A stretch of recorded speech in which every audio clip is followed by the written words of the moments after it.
First law of thermodynamics.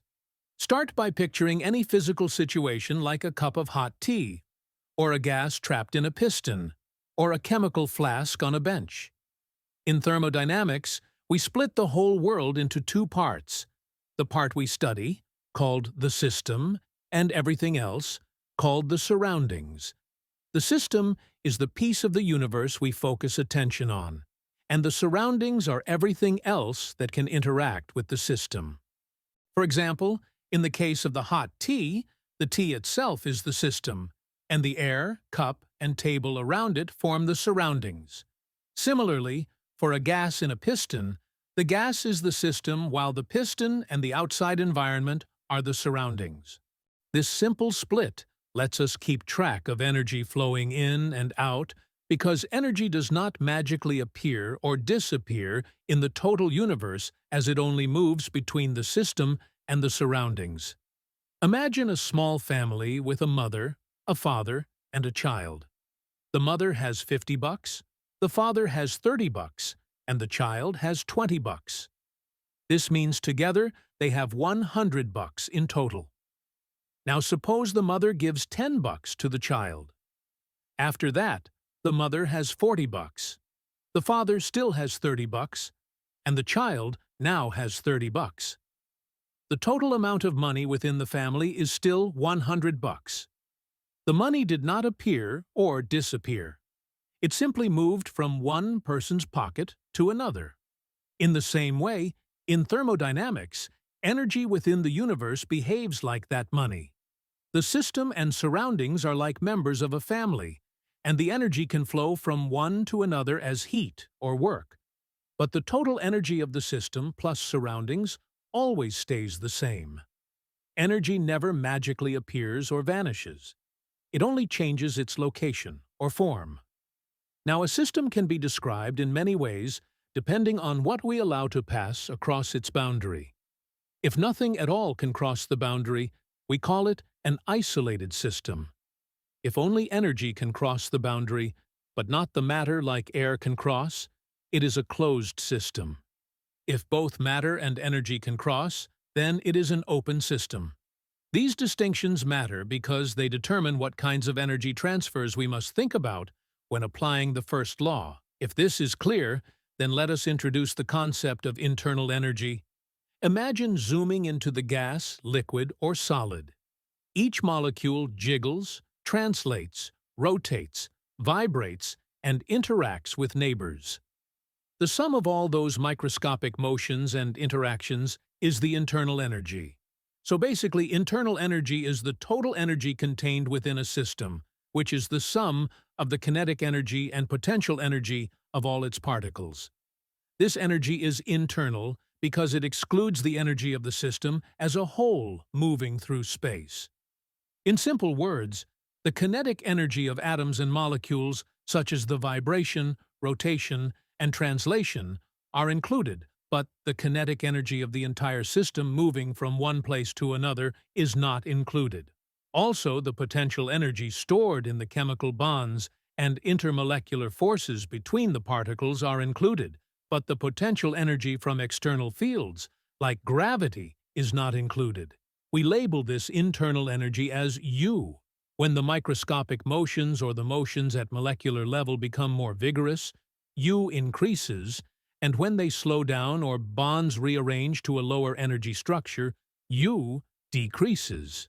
Internal energy is a property of the system, meaning that it depends only on the current condition of the system, using things like its temperature, pressure, and state, and not on the path or process used to reach that condition. Think of it like the height of a hill. If you stand on a hill that is 100 meters above the ground, your height above the ground is 100 meters. No matter whether you climbed straight up, took a zigzag trail, or came by helicopter. The path you took to get there does not matter. Only your final position does. Internal energy works the same way. It tells us how much energy is stored inside a system right now, due to the motion and interactions of its molecules, regardless of how the system reached that state. You do not need to know whether the gas was heated slowly, compressed quickly, or cooled and then reheated. If the final temperature and pressure are the same, then the internal energy is the same in all those cases. That's why we say internal energy is a property of the system. Great. Now, when we talk about how energy crosses the boundary between a system and its surroundings, it can only do so in two basic forms, namely heat and work. Heat is the energy transfer that happens between the system and its surroundings because of a temperature difference. When your hand touches a hot cup of tea, the system is the tea itself, and the surroundings are your hand and the air around it. Energy flows as heat from the hot system, like tea, to the cooler surroundings, like your hand, until the temperatures begin to even out. You are not doing any mechanical work here. It's simply energy transferring, because one object is warmer than the other. That transfer is called heat. Heat is not something the system has in the same sense as internal energy. It is only a mode of energy transfer that occurs during a process. We will refer to heat transferred into the system as Q. So whenever we say that heat is added to the system, this means Q is positive, else Q is negative. Now, in the real world, heat can flow, or it can be absorbed in several other ways too, not just through changing temperature. For the case where the heat transfer occurs, when heat energy makes a substance hotter or cooler, changing its temperature. The heat Q depends on m, c, and change in T, where m is mass, c is specific heat, and change in T is final temperature minus initial temperature. Note that the specific heat capacity is the amount of heat energy required to raise the temperature of a unit mass of a substance by 1 degree Celsius. A substance with a high specific heat capacity, like water, requires more energy to change its temperature than a substance with a low specific heat capacity, like sand. Now, in the next case, heat transfer can also happen due to phase change. This type of heat transfer occurs when a substance changes its physical state. For example, when ice melts into water, or when water boils into steam. In such situations, the heat energy absorbed or released does not cause any temperature change, even though energy is being transferred. Instead, the heat goes into changing the arrangement of particles and breaking or forming intermolecular bonds. The formula for this case involves m multiplied by L, where L is the latent heat of fusion or vaporization depending on the process.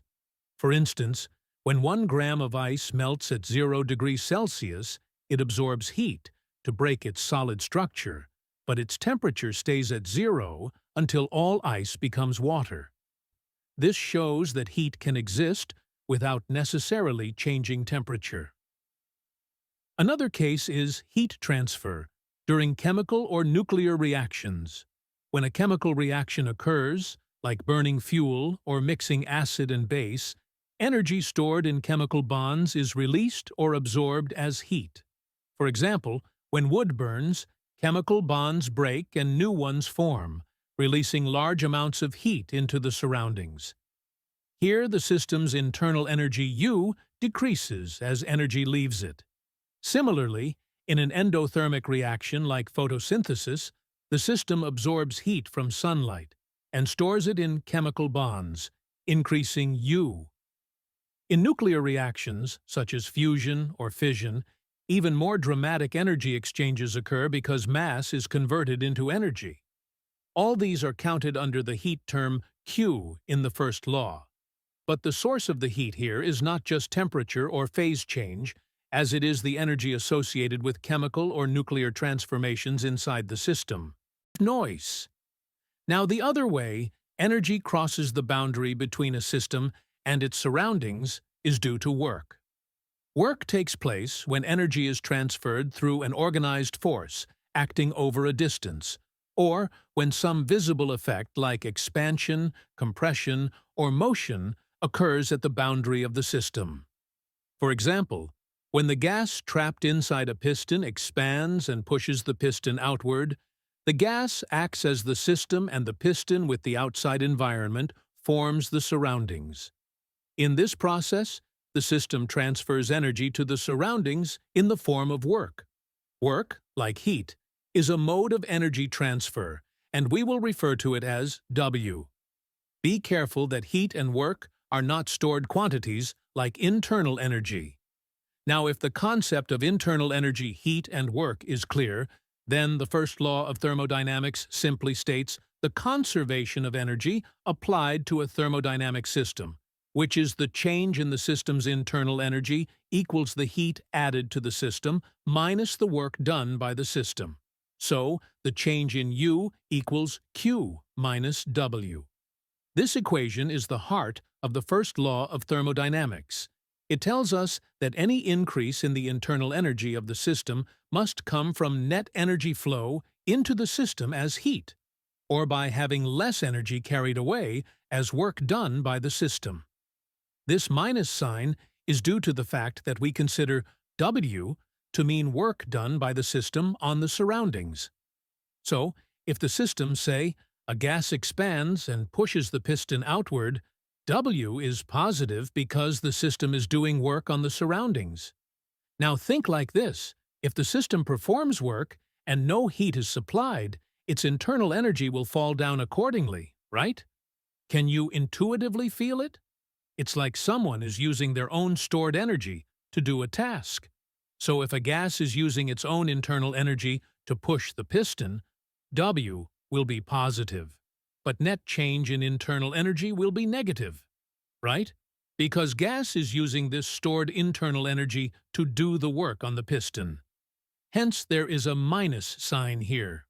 Okay, just note that, because languages of science sometimes differ, people use slightly different sign conventions, and it is worth pointing them out so you never get tripped up. One common convention, often used in physics and engineering, treats work done by the system as positive. With that convention, you say change in U equals Q minus W. But in chemistry, a different but equivalent convention is frequently used, where the symbol for work, or W, is defined as the work done on the system as positive. So you will see change in U equals Q plus W, where W now means work done on the system. So, in the gas piston example, if gas is doing work on the piston, then as per chemistry, this work done will be considered as negative. Both conventions express the same physical law, but use different bookkeeping choices. So, always check which is being used before plugging numbers into problems. Let us end this video with a simple numerical example. Imagine you have a cylinder fitted with a movable piston. Inside it, there is some gas. That gas is your system, and everything outside the cylinder, your hand, the piston, the room, etc., forms the surroundings. Now, let's say you push the piston inward, compressing the gas. When you do this, you are applying a force through a distance, and that means you are doing work on the gas. Let's take a simple number. Suppose the work done on the gas is 500 joules, but how that energy shows up inside the gas depends on whether heat can flow out or not.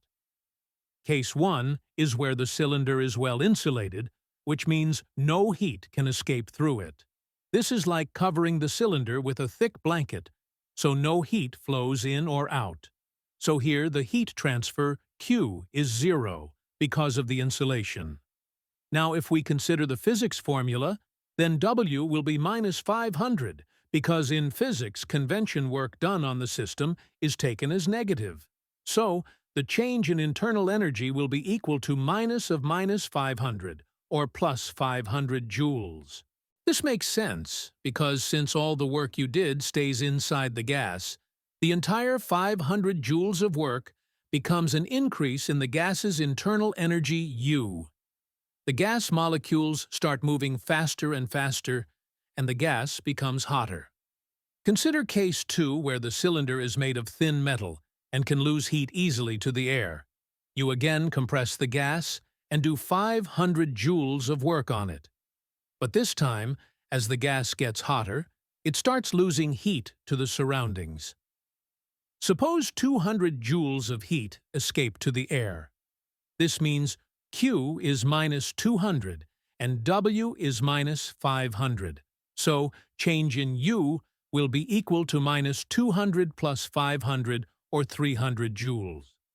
That means the gas only keeps 300 joules of energy inside it as increased internal energy. The gas still gets a bit warmer, but not as much as before, because part of the energy you gave it leaked away as heat. Now in case 3, let's reverse things. Suppose the gas pushes the piston outward, meaning it is now doing work on the surroundings. Let's say the gas does 400 joules of work while expanding. And during this process, you supply 200 joules of heat from an external source. So here, Q will be plus 200 because heat is added to the system, and W is plus 400 because work is done by the system. So, change in U will be minus 200 joules. This also makes sense because the gas gains 200 joules by heat, but loses 400 joules by doing work. So overall, the gas's internal energy decreases by 200 joules, since it gives out more energy as work than it receives as heat. You would notice the gas becoming cooler after expansion. Across all 3 cases, notice something beautiful. Energy never appears or disappears, it just shifts form. And this is the heart of the first law of thermodynamics. If you enjoyed this video, please don't forget to like, share, and subscribe to our channel. Also, you can support my channel by joining our community and becoming a member. So